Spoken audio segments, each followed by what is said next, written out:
우리는 모두가 단 한 번밖에 없는 소중한 인생을 살고 있습니다. 그런데 그 인생을 즐거운 인생으로 사느냐, 지겨운 인생으로 사느냐는 매우 중요합니다. 주님 안에서 사는 우리는 즐거운 인생, 행복한 인생을 살아야 될 줄 믿습니다. 우리가 선한 신앙인으로서 그리고 하나님 앞에서 온전한 믿음의 사람으로서 언제나 행복하고 아름다운 인생을 산다는 것, 그것이 얼마나 중요하겠습니까? 여러분의 인생이 즐거운 인생이다. 나는 즐거운 인생을 살고 있다. 내 인생은 즐거운 인생이로다. 이렇게 신앙 고백할 수 있었으면 좋겠습니다. 그런데 오늘 본문의 말씀에 보면 인생의 모든 것이 하나님께 달려 있다는 것입니다. 사람이 살고 죽는 것도 하나님께 달려 있고 그 사람이 사랑받을 만한 것인지 미움받는 사람이 될 것인지에 대해서도 하나님께 달려 있다고 오늘 이렇게 말합니다.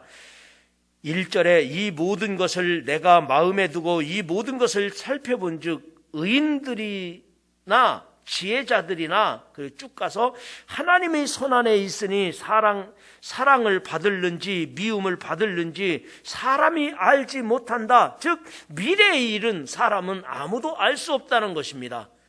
미래의 일을 알아맞힐 수 있는 사람이 어디 있겠습니까? 다만 한 가지 알아맞힐 수 있다는 것은 인생은 죽는다.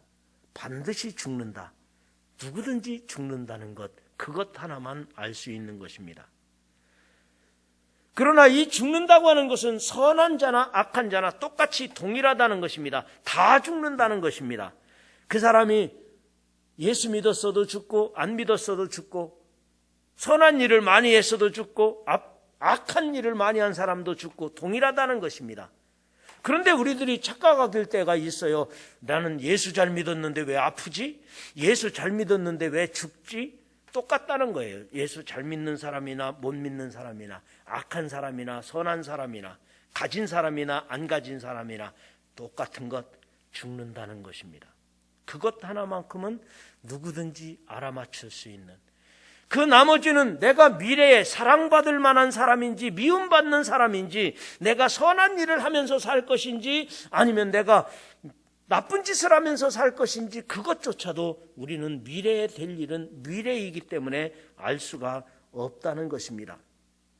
그래서 2절에 다시 말하기를 모든 사람에게 임하는 그 모든 것이 일반이라 의인과 악인, 선한 자와 깨끗한 자와 그리고 깨끗하지 아니한 자, 그리고 선인과 죄인, 맹세하는 자와 맹세를 무서워하는 자 다 일반이라. 그것은 죽음 앞에서는 일반이라는 것입니다. 예수 믿는 사람도 하나님이 정한 이치에 따라 반드시 죽습니다. 아픕니다. 쇠합니다. 나약해질 수밖에 없습니다. 안 믿는 사람도 똑같습니다. 그게 하나님의 공정, 하나님의 공의가 아니겠습니까? 그래서 3절에 다시 말합니다. 모든 사람의 결국은 일반이라. 이것은 해 아래서 행해지는 모든 일 중에 악한 것이니 어쩔 수 없는 것이니 그럴 수밖에 없는 것이니 후에는 죽은 자들에게로 돌아가는 것이니라. 이것은 동일하다는 것입니다. 사람이 의롭다고 해서 오래 사는 것도 아니고 부자라고 해서 영원한 것도 아닙니다. 다만 이 세상에 살아있는 동안 예수님을 영접했느냐? 다만 이 세상에 살아있는 동안 하나님 앞에 예배드리며 하나님 앞에 기도하며 정직한 삶을 살았느냐? 이것만 중요한 것입니다. 그래서 이 땅에 살아있는 동안이 얼마나 중요합니까? 예배드릴 수 있는 기회입니다. 이 땅에 살아있는 기간이 얼마나 중요합니까? 회개할 수 있는 기회입니다. 이 기회를 놓치면 예배드리고 싶어도 못 드리고요. 이 기회를 놓치면 회개할 수도 없다는 것입니다. 그래서 4절에 다시 말합니다. 우리 4절부터는 같이 한번 읽어볼까요? 자, 4절 뭐라고 하는지 시작. 모든 산자들 중에 들어있는 자들에게는 누구나 소망이 있음은 산 개가 죽은 사자보다 낫기 때문이라. 살아있는 개가 죽은 뭐보다 낫다고요? 사자보다 낫다는 것입니다. 그러기에 세상 것으로 자랑할 것도 없어요. 내세울 것도 없습니다. 그렇다고 내가 없다고 낙심할 필요도 없는 것입니다. 기죽을 것도 없는 것입니다. 한 번 사는 인생, 하나님이 주어진 인생, 어떻게 그러면 행복하게 살 것이냐, 즐거운 인생이 무엇이냐, 그것을 다른 것으로 벗어나지 않고 오늘 본문 성경에서 말하는 즐거운 인생, 곁길로 가지 않고 본문 성경에서 말하는 즐거운 인생이 뭔가에 대해서 오늘 본문 말씀을 중심으로 몇 가지를 말씀을 드리려고 합니다. 첫 번째로 즐거운 인생이란 하늘의 소망이 있을 때 즐거운 인생입니다. 구원받은 것이 즐거운 인생입니다. 하늘의 소망을 두고 예수 믿고 구원받은 사람은 그게 즐거운 인생인 거예요. 여러분, 예수 믿고 구원받은 것으로 즐겁게 사시기를 바랍니다. 우리가 반석교회에서 같이 신앙생활하는 것, 그것이 큰 은혜인 줄 믿고 즐거운 인생이 되시기를 주의 이름으로 축원합니다. 이 코로나 시대에 예배드릴 수 있는 것, 살아남은 것, 그것만도 여러분은 잘하신 겁니다. 그것이 여러분에게 즐거운 인생을 사는 비결입니다. 자, 다시 한번 5절을 읽겠습니다. 5절 시작. 산 자들은 죽은 줄을 알되 죽은 자들은 아무것도 모르며 그들이 다시는 상을 받지 못하는 것은 그들의 이름이 잊어버린 바 됨이니라. 여러분, 살아있을 때 예수 믿은 것, 살아있을 때 예배드리는 것, 내가 살아있는 동안에 하나님 나라를 사모하는 것, 하나님 나라를 살아있을 때 준비된 사람, 이 사람이 즐거운 인생이라는 거예요. 내가 준비된 인생이라면, 하나님 나라를 준비한 사람이라면 세상에서 어려워도, 세상에서 고통스러운 날이 있어도 즐거운 인생에 방해되지 않는 것입니다. 즐거운 인생, 여러분, 내가 살아있는 기간 동안 예수 믿은 것, 살아있는 동안에 천국을 준비한 것, 살아있는 동안에 하나님 나라가 준비된 것, 이것으로 우리들은 즐거운 인생을 사시기를, 하늘의 소망을 두고 즐겁게 사시기를 주의 이름으로 축원합니다. 내가 구원받은 것, 그것은 일생을 즐겁게 살아도 부족하지 않습니다. 다시 한번 6절도 말씀 나누겠습니다. 6절 시작. 그들의 사랑과 미움과 시기도 없어진 지 오래되니 해 아래서 행하는 모든 일 중에서 그들에게 돌아갈 몫은 영원히 없느니라. 누구에게 말하는 거예요? 죽은 자들, 소망 없이 죽은 자들, 믿지 않고 죽은 자들, 그들에게는 다시 기회가 주어지지 않지만 지금 우리들은 하늘의 소망을 두고 살고 있으니, 구원받았으니 지금 힘들어도 나에게 영원한 천국이 예비되었으니 즐겁지 아니하겠습니까? 여러분에게 기회가 없다고 할지라도 살아있으면 기회가 있는 겁니다. 회개하면 다시 기회가 주어지는 것입니다. 여러분, 내게 하늘나라가 예비되었으니, 하늘의 소망을 두었으니, 하늘이 준비된 사람이니 즐거운 인생 사시기를 주의 이름으로 축원합니다. 그 다음에 두 번째로는 7절에 보니까 즐거운 인생이 뭐냐? 범사에 감사하면 즐거운 인생이 됩니다. 범사에 감사하는 사람은 즐거운 인생이라고 말합니다. 하나님은 당신의 자녀가 즐거운 인생을 살기를 원하십니다. 이 즐거운 인생은 감사에 있는 거예요. 우리 한번 7절 다시 한번 읽습니다. 자, 7절 시작. 너는 가서 기쁨으로 내 음식을 먹고 즐거운 마음으로 내 포도주를 마실지어다.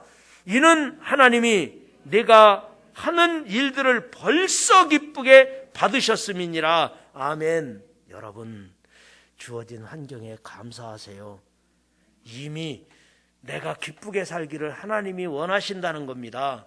내가 행복하게 살기를 하나님이 이미 원하신다는 것입니다. 여러분, 우리에게는 일용할 양식을 주셨으니 감사합니다. 자유롭게 활동할 수 있는 것도 감사합니다. 내가 오늘 건강한 것도 감사를 드립니다. 그러나 구원받은 것 너무 큰 감사합니다. 다 감사한 일들 뿐이에요. 여러분 기쁘고 즐겁게 살아가시기를 주의 이름으로 축원합니다. 한 부동산 중개업자가 집을 구하는 부부가 찾아왔답니다. 그래서 우리 동네가 사람 살기 좋은 동네입니다. 여기는 환경도 좋고 공기도 좋고 여기는 병도 없습니다. 너무 살기 좋은 곳이라 이곳은 재난도 없고 병도 안 들고 여기서 죽는 사람이 없습니다. 그렇게 아주 거짓말을 하면서 그렇게 이 동네를 설명을 하면서 계약을 하시죠. 이 동네에서 사시면 병도 없습니다. 좋은 곳입니다. 그러는데 계약을 하려고 하는데 119가 와서 죽은 사람을 실어 가더래요. 그러니까 아니 이렇게 설명을 잘 했는데 119가 와서 죽은 사람 실어 가니까 그런 동네가 어디 있겠습니까? 다 똑같은 거지. 그러니까 이 부동산업자가 딱 말을 바꾸더래요. 아이고 의사 양반 병자가 하나도 없으니까 의사가 굶어 죽었네 그러더래요. 여러분 이렇게 어려울 때 내가 굶어 죽지 않은 것도 감사하고 감사하게 받으면 모두가 다 감사한 일입니다. 그래서 즐거운 인생이 뭐냐?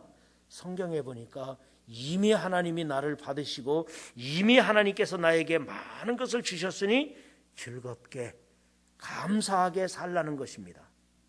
그런 즐거운 인생이 되시기를 주님의 이름으로 축원합니다. 그 다음에 세 번째로는 무엇이 그렇게 감사한 즐거운 인생이냐? 행복을 표현하는 것입니다. 8절에 보니까 즐거운 인생을 살고 있는 우리가 구원받은 모습을 표현해야 됩니다. 즐겁게 기쁘게 유쾌하게 표현하는 것은 구원받은 우리의 특권인데 예수 믿는 사람들은 어딘가 모르게 행복이 표시가 나요. 행복하다. 예수 믿는 사람들은 얼굴에 기쁨이 있다. 어둡지 않다는 거예요. 즐거운 인생이기 때문에 밝게 표시나는 것이 예수 믿는 사람이에요. 그런데 오늘 8절에도 보니까 그렇게 말합니다. 자, 8절도 같이 읽습니다. 8절 시작. 내 의복을 항상 희게 하며 내 머리에 향기름을 그치지 아니하도록 할지어다. 지금 내가 구원받은 사람이기 때문에 표현한 거예요. 기쁘게, 밝게. 여러분이 예배를 드릴 때도 얼굴 표정이 좀 펴져야 됩니다. 그리고 옷도 나름은 간결하게 깨끗하게 입어야 할 필요가 있습니다. 제가 먼저 목회하던 시골교회에서 제가 몇 번 얘기한 것 같으네요. 저도 오랜 동안 기억이 남아서 한 젊은 여자가 교회에 등록을 했습니다.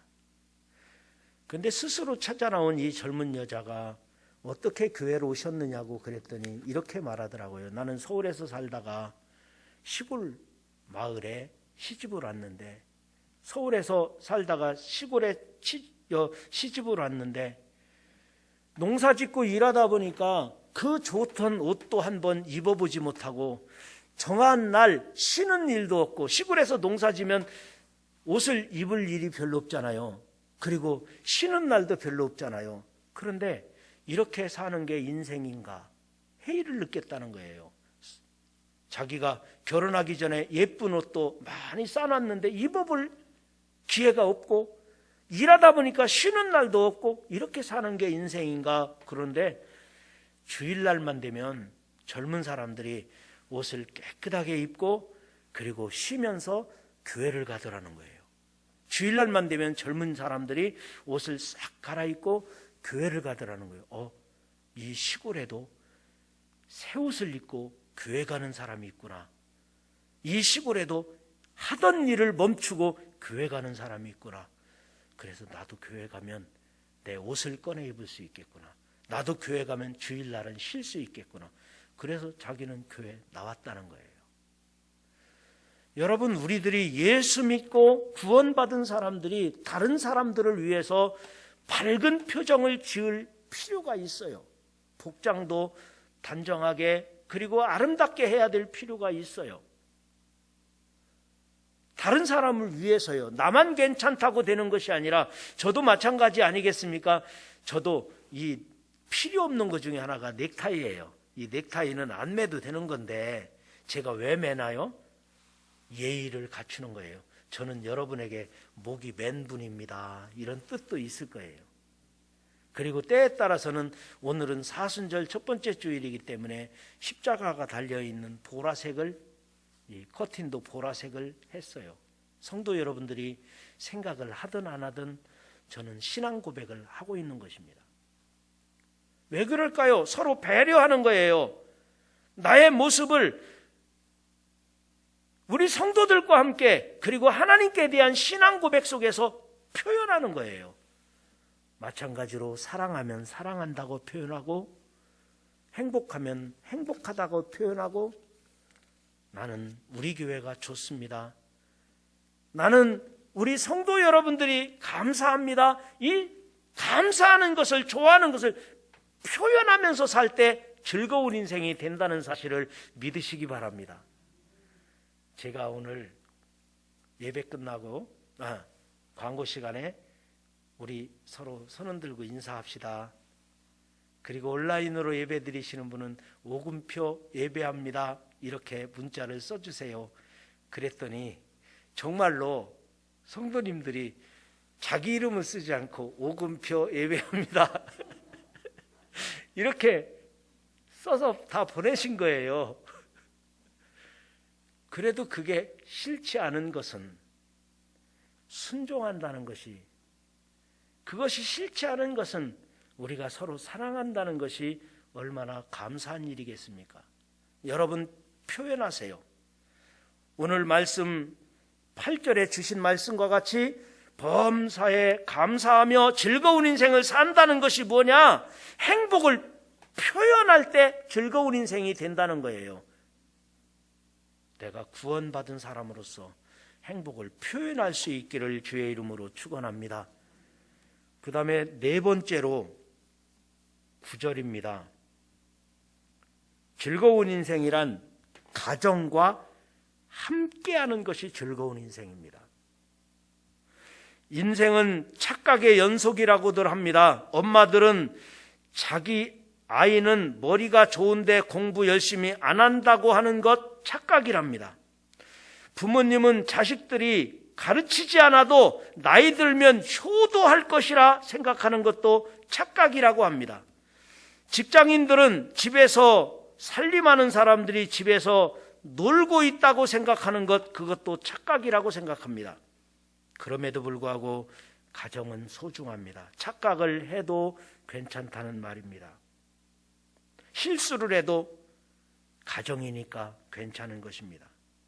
여러분, 가정이라고 하는 것은 하나님이 주신 최고의 축복입니다. 가정은 이 땅에 세워주신 천국이며 상처받은 영혼들이 정화되고 지친 영혼이 새 힘을 얻는 쉬는 곳입니다. 그리고 방황하던 영혼이 피할 수 있는 안식처가 가정인 것입니다. 그래서 즐거운 인생이 뭐냐? 가정과 함께하는 것이라고 9절에 이렇게 말합니다. 자, 9절에 한번 9절입니다. 다 같이 시작. 내 헛된 평생의 모든 날, 곧 하나님이 해 아래에서 내게 주신 모든 헛된 날에 내가 사랑하는 아내와 함께 즐겁게 살지어다. 그것이 내가 평생에 해 아래서 수고하고 얻은 내 몫이니라. 사랑하는 성도 여러분, 가정을 떠나서 어디에 기쁨이 있고 행복이 있다고 착각하는 것, 그것은 착각일 뿐입니다. 가정을 떠난 기쁨이나 행복은 허상이라는 것입니다. 그리고 위험이 도사리고 있는 것입니다. 하나님께서 허락하신 것이 가정을 통해서 이루어지는 행복, 그것이 즐거운 인생을 사는 것이라고 말씀하셨습니다. 가정이 천국 되기를 위해서는 서로가 사랑하고 이해해야 될 것입니다. 그리고 순종하고 어떤 실수가 있어도 용납하는 것이라고 말할 수 있을 것입니다. 여러분, 가정에서 행복한 인생, 즐거운 인생을 이루시기를 주의 이름으로 축원합니다. 그 다음에 마지막 5번째인데요. 즐거운 인생이 뭐냐? 10절에 보니까 열심히 일하고 안식을 누리는 것, 열심히 일하고 안식하는 것이 즐거운 인생이라고 말합니다. 거지에게 물었습니다. 당신은 거지가 되기 전에 어떤 일을 하셨습니까? 예, 저는 이런저런 일도 많이 했는데 작가 일을 했습니다. 글 쓰는 작가였다는 것입니다. 그런데 거지가 됐대요. 아니, 그렇게 훌륭한 일들을 하면서 이런저런 일들을 많이 하면서 책은 무슨 책을 냈습니까? 그랬더니 예, 돈 버는 50가지라는 책을 낸 적이 있습니다. 돈 버는 50가지라는 책을 자기가 냈다는 거예요. 그런데 왜 거지가 되셨습니까? 그랬더니 예, 50가지 중에 한 가지가 이거거든요. 그랬대요. 여러분, 그러나 이 일하지 않고 얻는 수입은 행복을 줄 수가 없습니다. 불안할 수밖에 없어요. 일하지 않고 안식을 누린다는 것, 그것도 허상이에요. 열심히 일하고 나서 쉴 때 참 안식이지. 그것이 기쁨이죠. 아무리 노는 것이 좋아도, 쉬는 것이 좋아도 일한 후에 노는 것, 일한 후에 쉬는 것이 아름다운 것입니다. 그것이 하나님이 주신 상급이라고 말씀하셨습니다. 하나님께서 우리에게 주신 축복이 일하면서 얻어지는 보람과 수입과 건강입니다. 내가 열심히 일하고 그 다음에 얻어지는 수입이 있는 것이고 보람이 있는 것이고 그리고 쉼이 그리고 건강이 있는 것, 이게 즐거운 인생을 사는 것이라고 주님은 말씀하셨습니다. 그러니 우리 한번 10절 다 같이 읽어볼까요? 10절 시작. 내 손이 일을 얻는 대로 힘을 다하여 할지어다. 내가 장차 들어갈 스올에는 일도 없고 계획도 없고 지식도 없고 지혜도 없음이니라. 아멘. 저는 신조 중에 하나가 여러 번 말씀드렸습니다만 썩을 인생, 썩을 육신, 썩지 말고 닳아서 없어지도록 열심히 살아보자. 썩어질 육신, 닳아서 없어지도록 열심히 일하다가 죽자. 그것이 저 나름대로의 하나의 신조입니다. 언젠가는 아무것도 못하는 날이 다가오는데 열심히 일하다가 주님이 부르시면 가야지. 이게 신앙 고백 중에 하나입니다. 그래서 저는 목회자로서 안식년이라는 개념도 은퇴하면 20년이나 쉴 텐데, 은퇴하면 20년 동안이나 안식할 텐데 중간에 굳이 그렇게 해야 되는가, 이런 생각을 가진 것이 제 입장입니다. 그러니까 나에게 어떤 상황이 주어진다 하더라도 믿음으로 사는 저는 즐거울 수밖에 없는 것이 부지런히 썩어서 없어지지 말고 닳아서 없어지자. 열심히. 여러분, 우리가 열심히 일할 수 있음에 감사하시기 바랍니다. 여러분, 열심히 일할 수 없다면 일할 수 있는 일거리를 달라고 기도할 수 있기를 바랍니다. 여러분, 열심히 일할 수 있는 일거리를 주시면 그것으로 충성하겠다고 더 하나님께 기도할 수 있기를 바랍니다. 열심히 일하고 안식을 지키니 감사합니다. 지치고 힘든 영혼이 내가 이렇게 안식을 한다는 것, 그것은 내가 열심히 살았다는 것이 아니겠습니까? 여러분, 즐거운 인생이 뭐냐? 열심히 일하는 것, 그리고 그의 보상으로 쉼을 주시는 것, 안식을 주시는 것, 그것이 즐거운 인생이라고 말씀하십니다. 우리는 신앙인으로 사는 인생입니다. 소중하고 가치 있는 인생, 즐거운 인생으로 사시기를 주의 이름으로 축원합니다. 그래서 저는 오늘 말씀의 제목을 즐거운 인생이라고 정했는데, 주님 안에서 즐거운 인생이 무엇인가 성경을 읽고 또 읽으면서 보니까 정해져 있더라고요. 다시 말씀을 정리해 보면 즐거운 인생이란 하늘에 소망을 둔 사람이 즐거운 인생입니다. 내가 갈 곳이 있고 구원받은 사람은 즐거운 인생일 수밖에 없다는 거예요. 두 번째로 감사하며 사는 사람이 즐거운 인생입니다. 범사에 감사하며 살면 즐거운 인생일 수밖에 없는 것입니다. 세 번째로는 표현하며 사는 사람이 즐거운 인생입니다. 범사에 행복을 표현해야 됩니다. 내가 좋아합니다. 내가 행복합니다. 이런 것이 참 은혜롭습니다. 표현하고 살 때 즐거운 인생이라는 것입니다. 그 다음에 네 번째로는 가정과 함께 할 때 가정 안에서 즐거운 인생이 있는 것입니다. 그리고 마지막 다섯 번째로 열심히 일하고 그 일한 대가로 안식을 누릴 수 있을 때 즐거운 인생인 것입니다. 우리 반석교회 모든 성도 여러분들이 즐거운 인생, 성공하는 인생, 행복한 인생이 되시기를 주님의 이름으로 축원합니다.